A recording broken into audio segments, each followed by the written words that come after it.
السلام علیکم friends, memory stock میں خوش آمدید۔ کسی زمانے میں ایک چور تھا۔ وہ محل میں چوری کرنے کے ارادے سے گیا۔ رات کا وقت تھا اور محل کے ایک کمرے سے بادشاہ اور اس کی بیوی کی گفتگو کی آواز آ رہی تھی۔ چور کھڑا ہو کر سننے لگا۔ بادشاہ اپنی بیوی سے کہہ رہا تھا کہ میں اپنی بیٹی کی شادی ایسے آدمی سے کروں گا جو نہایت متقی، پرہیزگار اور اللہ کی عبادت کرنے والا ہو۔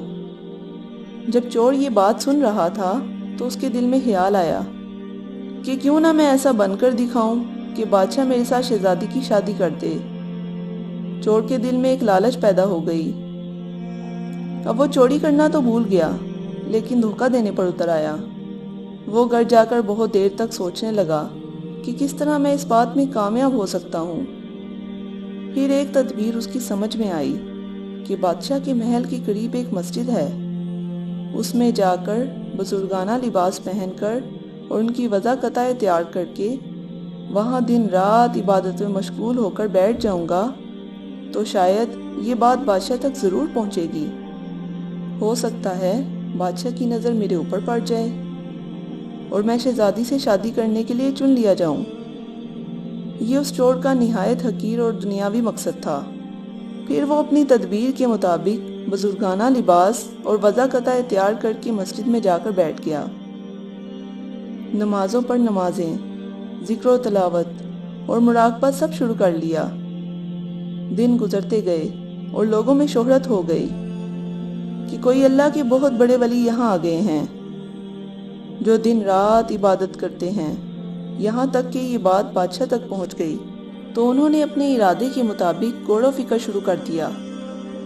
بادشاہ نے سوچا کہ شہزادی کے لیے اسی عبادت گزار شخص کا انتخاب کر لیا جائے۔ بادشاہ نے اس سلسلے میں گفتگو کے لیے اپنے وزیر کو بھیجا۔ وزیر اس شخص کے پاس مسجد پہنچا اور باادب ہو کر اس سے کہا کہ میں آپ کی خدمت عالیہ میں بادشاہ کی طرف سے پیغام لے کر آیا ہوں۔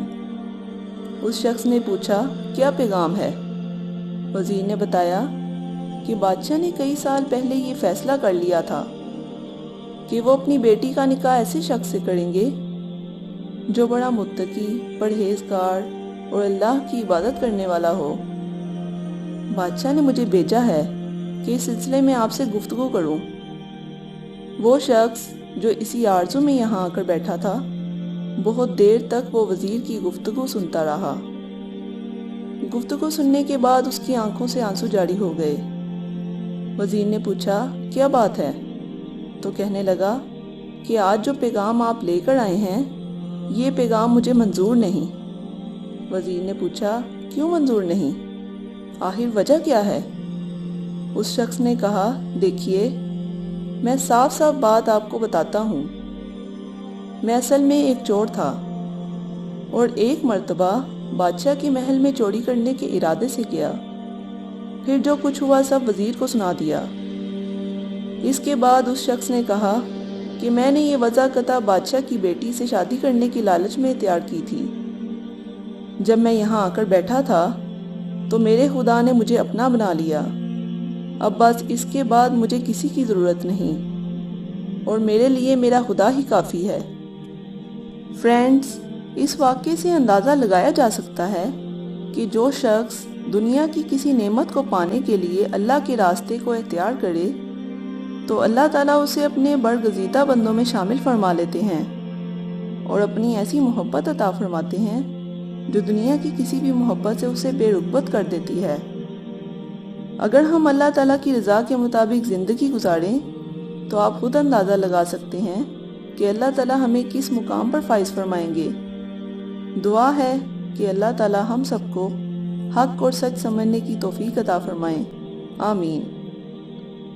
ویڈیو پسند آنے کی صورت میں لائک، شیئر اور کمنٹ کرنا مت بھولیے، اور اگر ابھی تک آپ نے میرے چینل کو سبسکرائب نہیں کیا تو ریڈ بٹن کو پریس کر کے سبسکرائب کریں اور بیل کے آئیکن کو پریس کرنا مت بھولیں تاکہ فیوچر میں آنے والی ویڈیوز کے نوٹیفیکیشنز آپ کو ملتے رہیں۔